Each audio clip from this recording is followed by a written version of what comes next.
This apartment belongs to our creative director, who is also an architect, Thafer Bazae. You may all know we at Eva Interiors, we're a boutique design firm. We have designed and created palaces and residences for royalty, celebrities all over the world in the Middle East, England, and France. Hi, Thafer. Give us a quick background about yourself. So I'm a RIBA qualified architect. I started my professional life in London working on luxury homes and hospitality projects before relocating to the Middle East. This was because the company I was working for opened an office in Dubai when it was booming in 2008. What challenges did you face? Well, here the biggest challenge was probably trying to create something special within a small footprint area and irregular room shapes. Also, being located in a high-rise tower in downtown Dubai has challenges related to time allocations for construction work and material delivery. What was the brief? Because it's not the usual sort of thing we see, where a classical approach is used for apartments in Dubai. Well, the last thing I wanted to create was a modernist or minimal apartment, although the white box that was handed over from the developer was the perfect canvas for a modern interior. And why is that? Because I think that's always the easiest solution and the simplest way out, and it's what everybody does. In fact, I deliberately wanted to go in the exact opposite route and create a classic English interior with an eclectic twist. I think I always go through phases of missing London, and this was something more of a home away from home that could remind me of London, but with the twist of being located in the centre of Dubai. How would you describe your own style? And is it what is reflected in this apartment? I've always believed that everyone's born with a certain type of creativity which is then influenced and ingrained over time by factors in their early life. I think because of the combination of growing up in England and my interest in design and history at school, I developed a passion for design and admiration of the past in a way that could meet the present. I used to admire minimalist rooms and how nice they appeared in photographs, but with time I became convinced they probably weren't the most comfortable spaces to live in. That's why, despite what we're taught in architecture school, I never felt guilty of embracing a maximalist approach and creating elegant and comfortable interiors for our clients.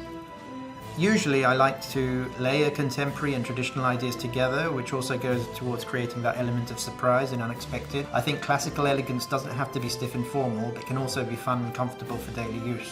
Can you describe the spaces in the apartment and the elements of design that are used? Let's start with the entrance. The entrance foyer was designed to set the tone as a glamorous entry to the apartment. I wanted the visitor to enter a well-lit black oak panelled foyer with a bespoke carpet and brightly coloured artwork. Then there's a Louis XVI chest which acts as an entrance console and a monogram on the floor which personalises the space. Artwork is an important part of our projects. Tell us a little bit more about how this was used here. Since small apartments usually have entrance areas filled with doors, I decided that the best way to deal with this issue was to remove them completely, and instead what I did was fully panelled the room and created these jib doors, or secret doors if you like. This allowed some of the artwork to be installed on the door itself, so when all the doors are closed, the space just looks like a beautifully panelled gallery. In fact, no door in the apartment looks like a door, except for the main door, which is panelled and painted blue. In other areas, we installed artwork in the powder room over the vanity mirror, and in the reception room, like a floating one in front of the window. Tell us a little bit more about the reception room.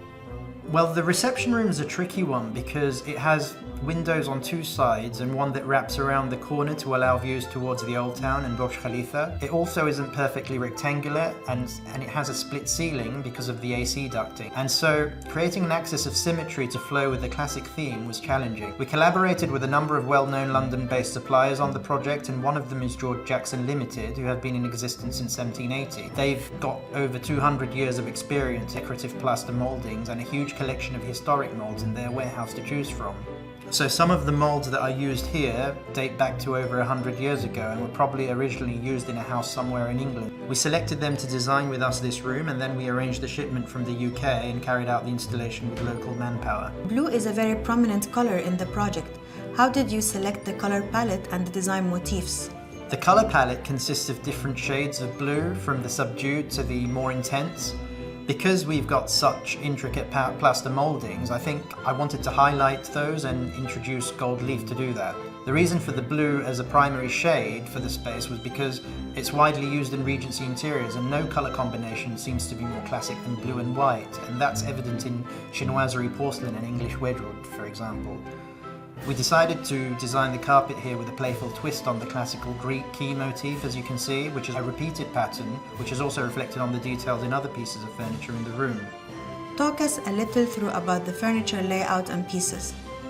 The usual practice would be probably to use smaller scaled furniture, but in this case I decided to select large full-size pieces to indicate comfort and encourage sitting and relaxing. The sofa is a favourite of mine because I chose this vibrant shade of blue damask, which is blended silken wool from Lelièvre, the French fabric house, as you may know. It was designed and made completely bespoke to fit the room. The pedestals and table lamps are also custom made from a rare and beautiful marble I got from Italy called Breccia di Medici, and it's got gilded cast bronze details from a company who put it all together in France called Bronze d'Art Français. It may be noticed that we often try to use this marble in our projects whenever the budget allows and the client has a preference for richly veined marbles. There's a Louis XVI style desk, ideal for working from home, and it complements the armchairs which belong to the same neoclassical family. I don't actually like empty spaces under tables, so here we used a French Empire style gilded bench upholstered in zebra hide to fit neatly underneath. Then there's the suspended mirror, which is installed above the desk with angled edges, and it's just large enough to bounce off the interior of the room,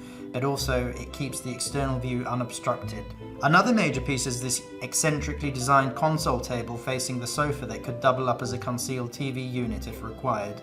The chimney piece is richly carved from solid English Portland stone, which took 6 months to produce by Jam, who have a showroom on Pimlico Road in London and quite well known for fireplaces and chimney pieces. Above this hangs a William Kent style frame, which usually would be used for a mirror, but instead I decided to mount a modern piece of artwork here in a solid intense blue shade, which complements the room. The English Regency style chandelier was produced by Wilkinson Limited in England, who specialise in reproduction crystal chandeliers. This particular model was used by the designer Alberto Pinto for the Royal Suite in the Lanesborough Hotel in Knightsbridge.